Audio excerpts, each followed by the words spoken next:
Hello ಸ್ನೇಹಿತರೆ, ನಾವು ಇದನ್ನ CSS ಅಲ್ಲಿ ಕಲಿಯಕ್ಕೆ ಹೋಗ್ತಿರೋ ವಿಷಯ ಏನಪ್ಪಾ ಅಂತಂದ್ರೆ ಮಿನಿಮಮ್ ವಿಡ್ತ್ ಹಾಗೆ ಮ್ಯಾಕ್ಸಿಮಮ್ ವಿಡ್ತ್ ಅಂತ ಹೇಳಿ. ನಾನು ಇಲ್ಲಿ ಬೇಸಿಕ್ HTML ಟ್ಯಾಗ್ ನ ಕ್ರಿಯೇಟ್ ಮಾಡಿದ್ದೀನಲ್ಲ, ಅದೇ ರೀತಿ ಇಲ್ಲಿ ಬಾಡಿ ಟ್ಯಾಗ್ ಒಳಗಡೆ ಒಂದು ಹೆಡಿಂಗ್ ನ ಕೊಟ್ಟಿದ್ದೀನಿ. ಹಾಗೆ ಇಲ್ಲಿ ಒಂದು ಡಿವ್ ನ ಕ್ರಿಯೇಟ್ ಮಾಡಿ ಅದರ ಒಳಗಡೆ ಒಂದು ಪ್ಯಾರಾಗ್ರಾಫ್ ನ ಹಾಕಿದ್ದೀನಿ. ಅದೇ ರೀತಿ ಈ ಡಿವ್ ಗೆ ಒಂದು ಐಡಿ ನ ಕೊಟ್ಟಿದ್ದೀನಿ ನೋಡ್ರಿ, ಫಸ್ಟ್ ಅಂತ ಹೇಳಿ. ಹಾಗೆ ಇಲ್ಲಿ ನಾನು ಇನ್ಲೈನ್ ಸ್ಟೈಲ್ ಟ್ಯಾಗ್ ನ ಯೂಸ್ ಮಾಡಿಕೊಂಡು ಫಸ್ಟ್ ಅನ್ನೋ ಐಡಿ ನ ನಾನು ಸೆಲೆಕ್ಟ್ ಮಾಡಿರ್ತೀನಿ. ಈ ಫೈಲ್ ನ ನಾನು min_width.html ಅಂತೇಳಿ ಸೇವ್ ಮಾಡಿರ್ತೀನಿ.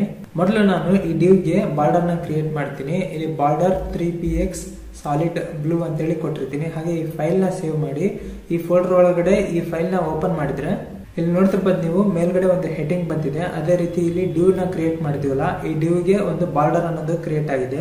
ಇದಕ್ಕೆ ನಾನು ವಿಡ್ತ್ ನ 300 ಪಿಕ್ಸೆಲ್ಸ್ ಅಂತ ಹೇಳಿ ಕೊಟ್ಟಿರ್ತೀನಿ.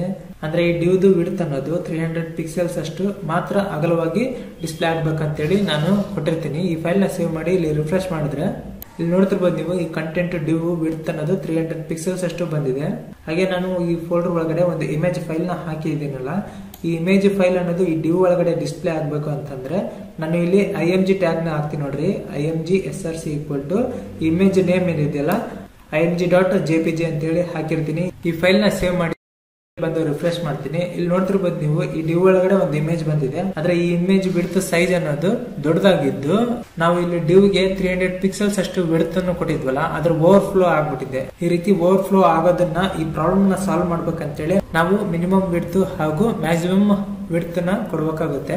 ಇಲ್ಲಿ ವಿಡ್ತ್ ಗೆ ನಾನು ಮಿನಿಮಮ್ ವಿಡ್ತ್ ಅಂತೇಳಿ ಕೊಡ್ತೀನಿ. ಅಂದ್ರೆ ಮಿನ್ ಅಂತೇಳಿ ಹಾಕಿ 300 ಪಿಕ್ಸೆಲ್ಸ್ ಅಂತ ಇದೆಯಲ್ಲ, ಈ ಫೈಲ್ ನಾನು ಸೇವ್ ಮಾಡಿ ಈ ಬ್ರೌಸರ್ ಅಲ್ಲಿ ರಿಫ್ರೆಶ್ ಮಾಡಿದ್ರೆ ಇಲ್ಲಿ ನೋಡ್ತಿರ್ಬೋದು ನೀವು, ಕಂಪ್ಲೀಟ್ ಸ್ಕ್ರೀನ್ ಸೈಜ್ ವಿಡ್ತ್ ತಗೊಂಡಿದೆ. ಅಂದ್ರೆ ಆ ಮಿನಿಮಮ್ ವಿಡ್ತ್ ಪ್ರಾಪರ್ಟಿ ಒಂದೇ ಹಾಕಿದ್ರೆ ನಡೆಯಲ್ಲ, ನಾವು ಅದರಲ್ಲಿ ಮ್ಯಾಕ್ಸಿಮಮ್ ವಿಡ್ತ್ ಅನ್ನೋ ಪ್ರಾಪರ್ಟಿ ಕೂಡ ಹಾಕ್ಬೇಕಾಗುತ್ತೆ.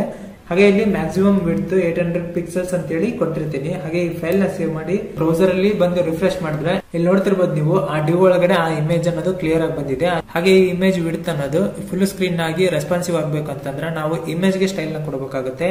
ನಾನು ಇಲ್ಲಿ img ಟ್ಯಾಗ್ ನ ಓಪನ್ ಮಾಡಿ ಹಾಗೆ ಇದಕ್ಕೆ ವಿಡ್ತ್ 100% ಅಂತ ಹೇಳಿ ಕೊಟ್ಟಿರ್ತೀನಿ. ಅಂದ್ರೆ ಆ ಪೇರೆಂಟ್ ವಿಡ್ತ್ ಏನಿದೆಯಲ್ಲ ಅದಕ್ಕೆ 100% ಆಗ್ಬೇಕು ಅಂತ ಹೇಳಿ ಕೊಟ್ಟಿರ್ತೀನಿ. ಹಾಗೆ ಈ ಫೈಲ್ ನ ಸೇವ್ ಮಾಡಿ ಈ ಬ್ರೌಸರ್ ಅಲ್ಲಿ ಬಂದು ರಿಫ್ರೆಶ್ ಮಾಡಿದ್ರೆ ಇಲ್ಲಿ ನೋಡ್ತಿರ್ಬೋದು ನೀವು, ಆ ಡಿವ್ ಒಳಗಡೆ ಕಂಪ್ಲೀಟ್ ವಿಡ್ತ್ ಆಗಿ ಆ ಇಮೇಜ್ ಅನ್ನೋದು ಬಂದಿದೆ.